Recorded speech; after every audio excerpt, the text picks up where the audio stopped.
Mr. Secretary-General, what a pleasure to see you again. It's a great pleasure to be back to work with you. Thank you so much, sir. I understand you are here for the China-Africa Forum.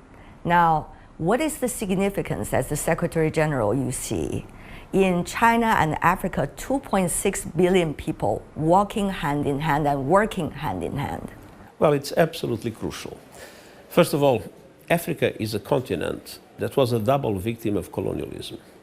First, because of the impact of colonialism in itself, and second, because as the global governance institutions, the UN, the Bretton Woods system, were created after the Second World War, most of the African countries were not yet existing. They were under colonial rule. And so Africa was not sufficiently represented in our global system. And this is particularly serious in the economic and financial dimensions, which means that in today's world, China faces a dramatic economic and financial situation to be able to respond to the needs of their people and to implement the Sustainable Development Goals. They have many countries drowning in debt, they have not enough concessional funding, and the international financial architecture that was created after the Second World War was not created to take sufficiently into account the interests and needs of developing countries. Developing countries are underrepresented. Africa is underrepresented. And so, on one hand, one needs to reform the international financial system to make it correspond to today's economy and to properly benefit developing countries. But on the other hand, in this context, because the Chinese-Africa cooperation is the symbol of South-South cooperation, and because China is having an extremely important role in the investment that Africa needs to do to overcome its gaps in infrastructure, its gaps in education, its gaps in health, and the cooperation with China represents an extremely important opportunity for the African continent. Over the past few weeks, I've been trying to talk to African leaders about their views on cooperation between China and Africa and their views about the UN and the world.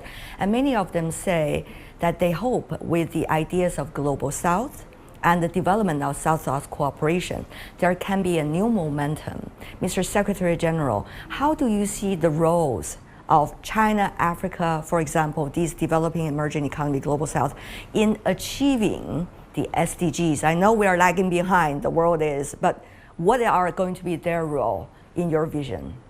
First of all, the reason why we fight for the reform of the international financial system, the reason why we fight for effective debt relief, the reason why we fight for much more concessional funding to the African countries is exactly because we want Africa to accelerate in the implementation of the SDGs.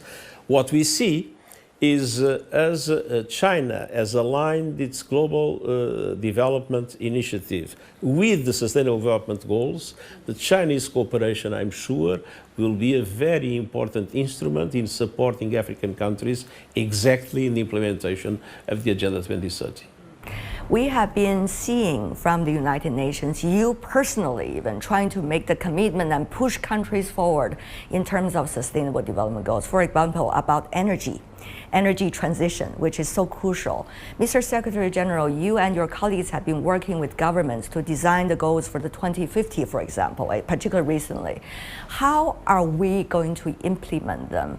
What are some of the consensus after you're traveling almost 20 days on the road that you see among economies and countries? No, we are not yet moving as fast as we should.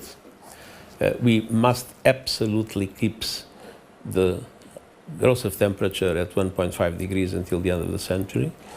I think we'll have some overshooting in the next few years, so it's absolutely essential to limit as much as possible that overshooting and to make it disappear as quickly as possible. But the truth is that emissions are still growing. So it's vital to have a drastic reduction of emissions in this decade. It is vital to move into the progressive phase out of fossil fuels, and it is vital to increase the investments in renewables and the transformation of the economies and the societies. And there are two very important things that are happening in China.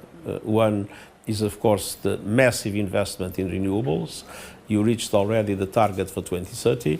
And the second is the huge multiplication of electric cars, in which now you produce more electric cars. You saw them on the road today, right? Cars. Yeah. Having said so, China, because of the dimension of your economy, and because obviously you became, to a large extent, the factory of the world, China has also a huge effort to make in reduction of emissions in the next few years. And we trust the determination of China to play that role. At the same time, it is very important to say, and we saw it in President Xi's intervention in the Belt and Road, that green development is a fundamental objective in the development cooperation of China with African countries.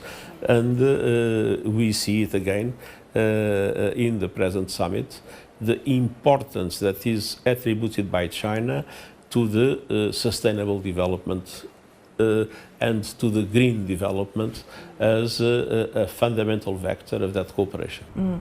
We see as the world changes, there are different ideas as to how the earlier rules can be abided by and whether there can be updates of the global rules.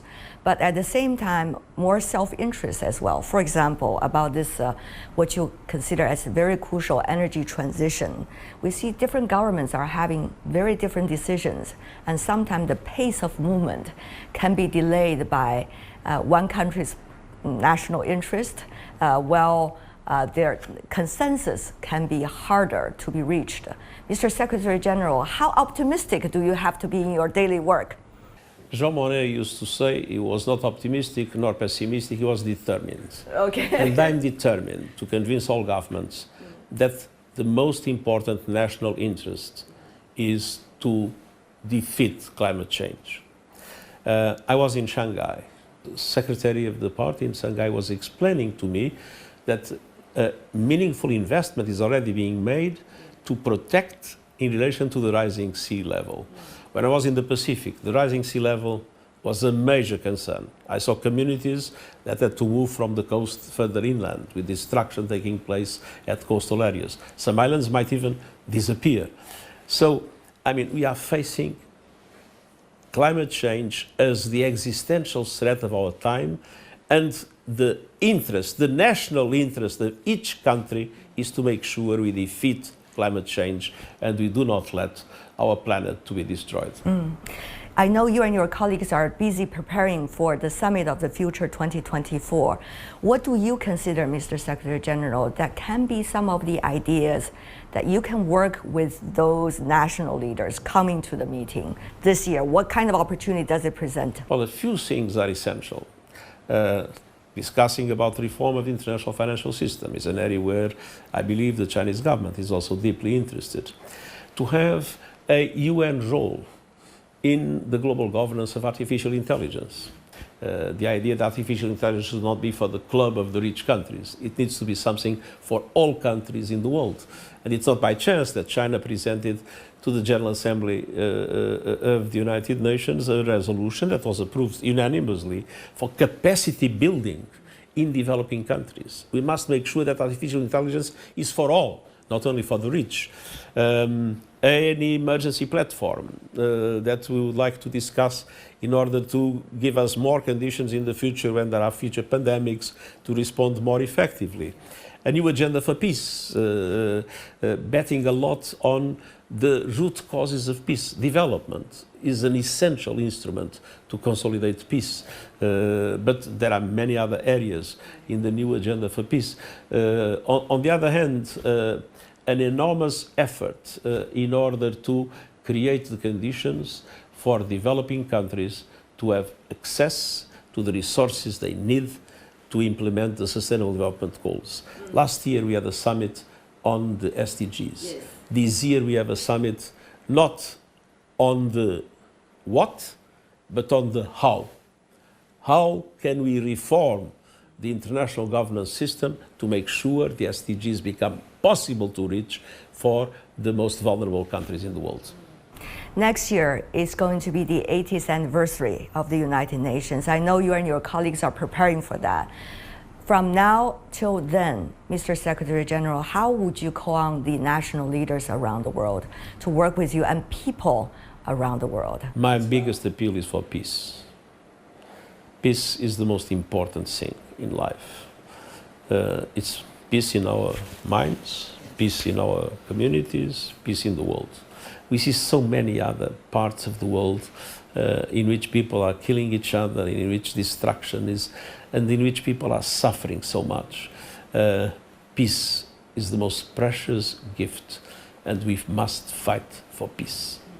Mr. Secretary General, you see China has been confirming the reform and opening policy. Meanwhile, you also see this country has been working with the United Nations, bringing out global development, global security, global civilization initiatives. China is to celebrate a big anniversary coming in October 1st. Now, how do you see the importance of continued success of this, what it considers as the largest developing country in the world? How much do you see the takeaways of China can be of reference to the global South? Now, China was able to eradicate extreme poverty. China is still a developing country, but China is in the top performance of some of the most sophisticated areas of technology. And so I believe that to study what China has done, to learn with the Chinese process, is something that would be very important. Of course, no one size fits all. Countries are different, but it's an experience that all developing countries should study to see to what extent they can profit from that experience to overcome their dramatic development gaps. Of course, coming month will be China's big anniversary. Is there something you want to share with the Chinese people? Well, congratulations, and that this should represent a moment of deep commitment of China, a renewed deep commitment of China with multilateralism and with the UN, which represents two traditional ways of China to assert itself in the world. Mr. Secretary General, I know you have a very busy schedule for the rest of the day, but your general takeaway from your trip in China so far? Well, I have to say that I had an extraordinary benefit. First, to travel in the fastest train in the world, the magnetic train, yes. And second, to be able also to use your high-speed train from Shanghai to Beijing, and so to witness what has been the extraordinary development of infrastructure in this country as an absolutely essential tool for its development. Mr. Secretary General, as always, what a pleasure, and thank you for the honor for giving me the opportunity to have a conversation with you. Thank you, sir. Thank you. Thank you. Appreciate it.